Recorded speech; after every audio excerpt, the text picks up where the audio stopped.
आज हम पढ़ेंगे यत्न विवेक। तो यत्न विवेक में वस्तुतः व्याकरण शास्त्र के प्रयत्न आते हैं। प्रयत्न उच्चारण के लिए, वर्णों के उच्चारण के लिए जो हम प्रयास करते हैं उसे ही प्रयत्न कहते हैं। तो प्रयत्न दो प्रकार के होते हैं, आभ्यंतर प्रयत्न और बाह्य प्रयत्न। दोस्तों, मैं जो वीडियो बना रहा हूँ इसे आप एक ही दिन में 5 बार देख लो और बाद में इसका रट्टा लगा लेना, तो फाइनली आपको याद हो जाएगा। प्रयत्न संबंधी कोई भी प्रश्न आपका गलत नहीं होगा। चलो वीडियो को प्रारंभ करते हैं। दोस्तों, मैं यहाँ पर आपके लिए बिल्कुल लघु सिद्धांत कौमुदी के अनुसार जो मूल पाठ है वह लेकर आया हूँ। यदि मूल पाठ आपको याद होगा तो आपके सभी प्रश्न सही होते चले जाएंगे। संस्कृत में मूल पाठ हमेशा अत्यधिक महत्व रखता है, इसलिए ज़्यादातर हम लोग मूल पाठ से ही वस्तुओं को, अर्थात विषय वस्तुओं को समझने का प्रयास करेंगे। तो सबसे पहले हमारे पास बिंदु आता है यत्नो द्विधा, अर्थात यत्न दो प्रकार के होते हैं। तो दोस्तों, यत्न दो प्रकार के होते हैं, उसके बारे में बताते हैं। सबसे पहले आभ्यंतर और बाह्य, यानी प्रयत्न दो तरह के होते हैं, आभ्यंतर और बाह्य। तो उसमें से फिर आगे कहते हैं आद्यः पंचधा। आद्यः अर्थात पहला कौन सा है? आभ्यंतर प्रयत्न। आभ्यंतर प्रयत्न पंचधा यानी 5 प्रकार का होता है। उसमें इन्होंने बताया, मैं आपको इसका पदच्छेद करके पढ़ूंगा, आप लोग ध्यान से सुनना। स्पृष्ट, ईषत स्पृष्ट, ईषद विवृत, विवृत और संवृत, ये 5 भेद हो गए हैं आभ्यंतर प्रयत्न के। स्पृष्ट, ईषत स्पृष्ट, ईषद विवृत, विवृत और संवृत। ठीक है। अब सबसे पहला लेते हैं अपन लोग स्पृष्ट प्रयत्न। तो इसमें लिखते हैं तत्र स्पृष्टम प्रयत्नम स्पर्शानाम। अभी स्पर्शानाम है, इसको हम लोग अंडरलाइन कर देते हैं। तो आप लोग ध्यान रखना कि भाई स्पर्शानाम क्या होता है, ये बाद में बताएंगे, या चलो यही समझ लेते हैं। तो यहाँ कहते हैं कि स्पृष्ट प्रयत्न स्पर्श वर्णों का होता है। तो स्पर्श वर्ण कौन से हैं उनको समझते हैं। तो देखो, आप लोग क्या करें, छठी लाइन पे आ जाएं। कादयो मावसानः स्पर्शः, यानी के प्रारंभ से, के आदयः यानी के प्रारंभ से, मैं अवसानः यानी अंत में जो मैं है वहां तक के सभी वर्ण स्पर्श कहलाते हैं। तो कैसे लेकर मैं तक, इसका मतलब कवर्ग, चवर्ग, टवर्ग, तवर्ग, पवर्ग, यानी 5 जो वर्ग हैं, 5 वर्गों के सभी वर्ण स्पर्श कहलाते हैं। तो इसको आप लोगों को याद कर लेना है, कादयो मावसानः स्पर्शः। और इसी बात को ऊपर समझाया है तत्र स्पृष्टम प्रयत्नम स्पर्शानाम, ऐसे समझाया है। चलो आगे चलते हैं। ईषत स्पृष्टम अंतस्थानाम, जो अंतस्थ वर्ण होते हैं उनका प्रयत्न होता है ईषत स्पृष्ट। तो अब अंतस्थ को समझ लेते हैं कि अंतस्थ क्या है। तो आ जाओ नीचे, पुनः छठी लाइन पे आ जाओ। यणोअंतस्थः, जो यण प्रत्याहार के वर्ण होते हैं वे अंतस्थ कहलाते हैं। तो यण प्रत्याहार में कौन से हो गए? य, व, र, ल। अपन समझ रहे हैं वर्णमाला के हिसाब से, य, व, र, ल, अथवा प्रत्याहार के हिसाब से, माहेश्वर सूत्र के हिसाब से समझेंगे तो भी यही होगा। यानी यण प्रत्याहार के वर्ण जो होते हैं वो अंतस्थ होते हैं। तो य, व, र, ल को अंतस्थ कहते हैं। तो इनका प्रयत्न कौन सा है? इनका प्रयत्न यानी अभ्यंतर प्रयत्न है ईषत स्पृष्टम। ठीक है, आगे बढ़ते हैं।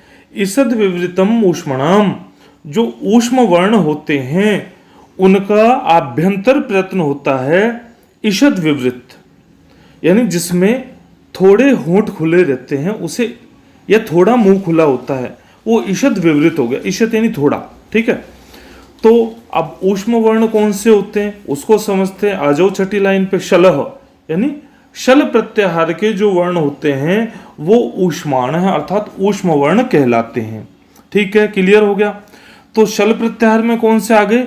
श, कौन सा? शंकर वाला, जिसे तालव शकार कहते हैं। फिर दूसरा आ गया श, षटकोण वाला, जिसे मूर्धन्य शकार कहते हैं। फिर आ गया हमारे पास स, लास्ट वाला, सरोता वाला स, जिसको हम दंत सकार कहते हैं। तो ये सब जो है शल प्रत्याहार के, और साथ में है को भी ले लेंगे। ये सब क्या है, ये ऊष्म वर्ण कहलाते हैं।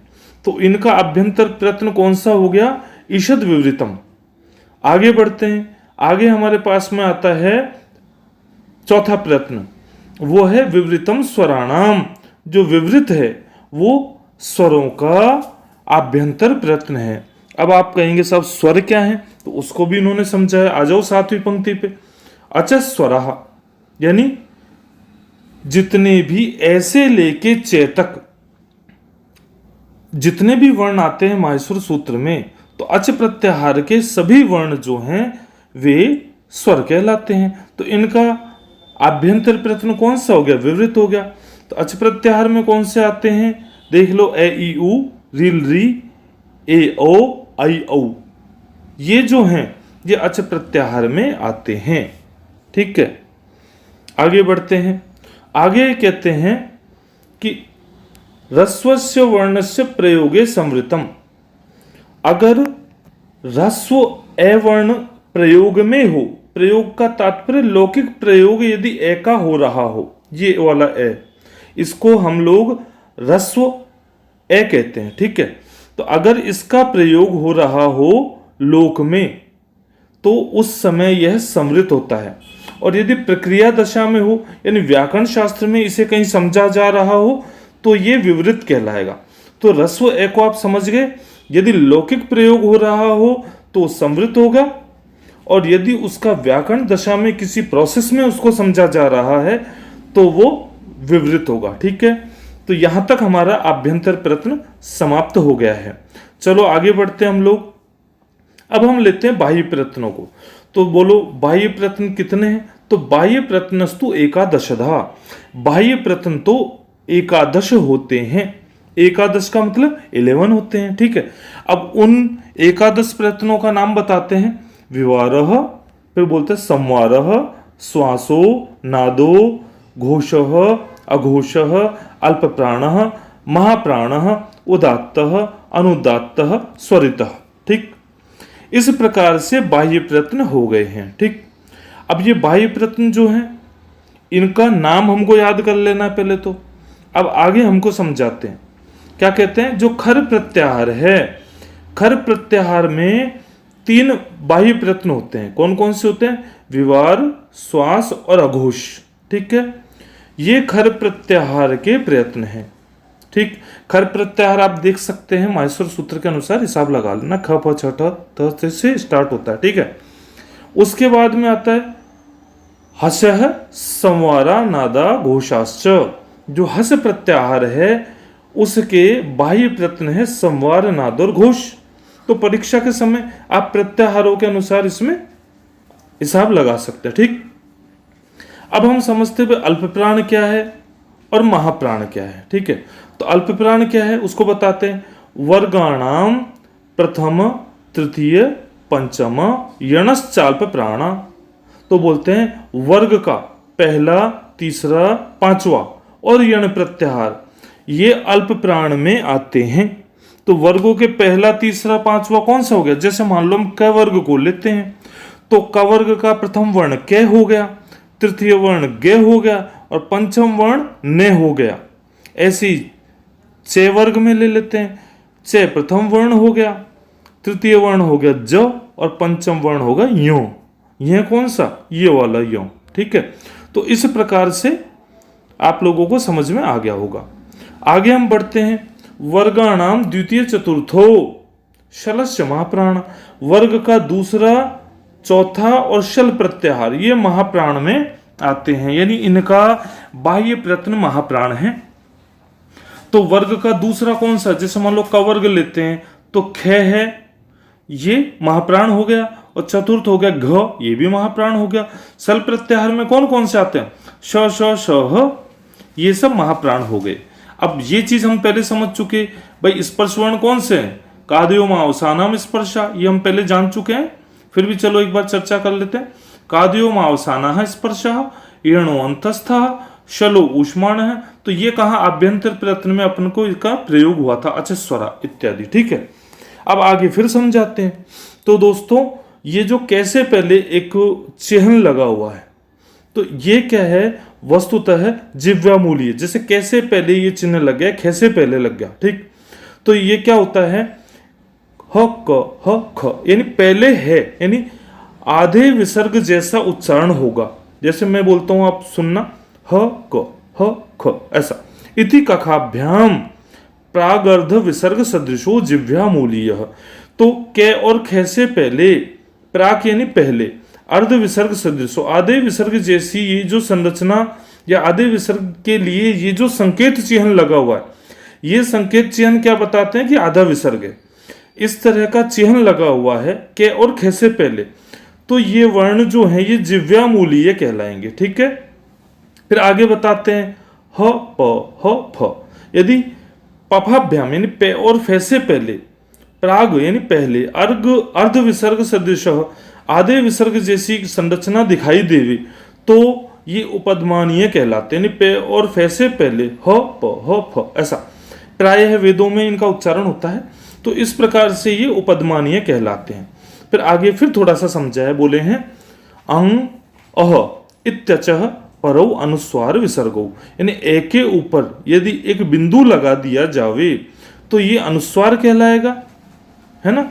और यदि ए के बाद में ये दो बिंदी लगा दी जाए तो विसर्ग कहलाते हैं। ऐसा भी हमें समझाया गया। इसके बाद में हमें क्या समझना है, क्या समझना बाकी रह गया, उदात्त अनुदात्त और स्वरित।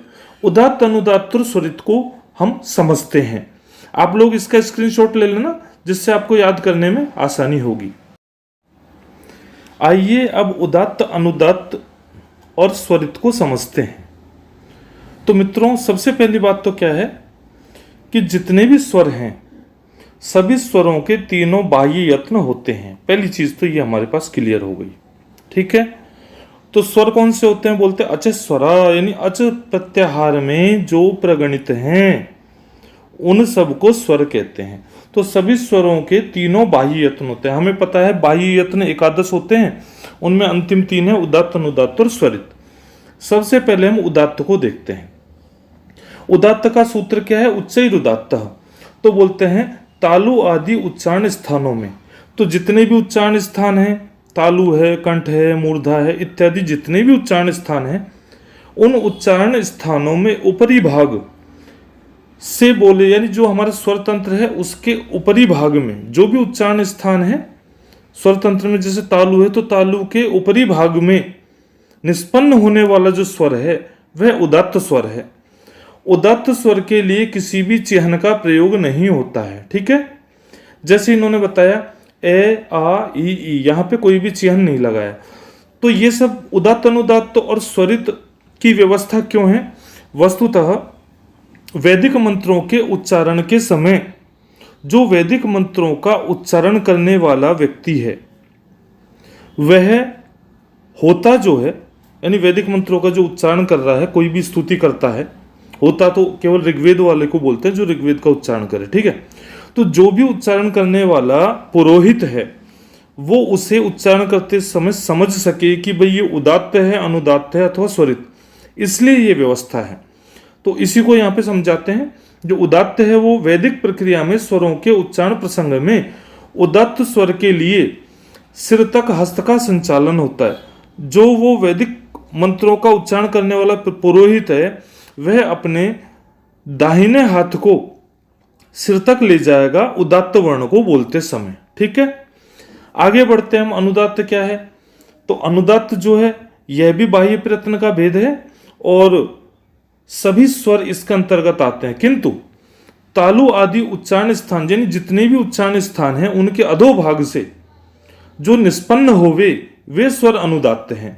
अनुदात्त स्वर के लिए क्या किया जाता है, अनुदात्त स्वर को दर्शाने के लिए जो प्रिंटिंग वाला कागज है या जो ग्रंथ है उसके अंदर क्या किया जाएगा, वर्ण के नीचे आड़ी पंक्ति का प्रयोग होगा। जैसे यहाँ दिखाई दे रही है, ए के नीचे आड़ी पंक्ति है, आ के नीचे आड़ी पंक्ति है, ई के नीचे और बड़ी ई के नीचे, सबके नीचे आड़ी पंक्ति है।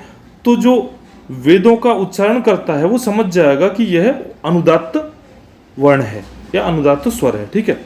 तो वैदिक प्रक्रिया में उच्चारण प्रसंग में अनुदात्त स्वर के लिए वह अपने दाहिने हस्त का संचालन हृदय तक करेगा। उसके पश्चात हम आते हैं स्वरित पर, तो बोलते हैं समाहार स्वरित, यानी उदात्त और अनुदात्त का जो समाहार है वह स्वरित है। समाहार यानी दोनों को इसमें सम्मिलित कर लिया गया। तो ये कैसे होगा? स्वरित का प्रारंभिक अर्धभाग, जो स्वरित वर्ण है या स्वरित स्वर है, उसका अर्धभाग तो उदात्त और अंतिम अर्धभाग जो है वो अनुदात्त होता है। ठीक है, तो स्वरित स्वर को दर्शाने के लिए स्वर के ऊपर एक खड़ी पाई यानी खड़ी पंक्ति दिखाते हैं। देखो आपको दिख रही होगी, ए के ऊपर आ के ऊपर, ई के ऊपर, बड़ी ई के ऊपर खड़ी पंक्तियां दिखाई दे रही हैं। ठीक है, तो अब यहाँ पे अगर हस्त का संचालन कैसे होगा? तो वैदिक प्रक्रिया में स्वरों के, कौन से स्वरों के? स्वरित स्वरों के उच्चारण के, बिल्कुल, स्वरित स्वरों के उच्चारण प्रसंग में स्वरित स्वर के लिए कर्णमूल तक हस्त संचालन होगा। वह जो वैदिक ऋचाओं का या वैदिक मंत्रों को बोलने वाला पुरोहित है, वह कान के मूल भाग तक हस्त संचालन करेगा। ठीक है, तो मित्रों इस प्रकार से मैंने आपको संपूर्ण प्रयत्न समझा दिए हैं। फिर भी अगर आपको समझ में नहीं आए तो आप कमेंट में डाल दीजिएगा, मैं इसका विस्तृत हिंदी में और एक और वीडियो बना दूंगा। और जो भी आपको वीडियो चाहिए, जिस भी टॉपिक पर चाहिए, आप तुरंत प्रभाव से कमेंट में डाल दें, आपको वीडियो तैयार होके नेक्स्ट डे आपके नोटिफिकेशन में आ जाएगा। लेकिन आपको नोटिफिकेशन ऑन करना होगा। धन्यवाद।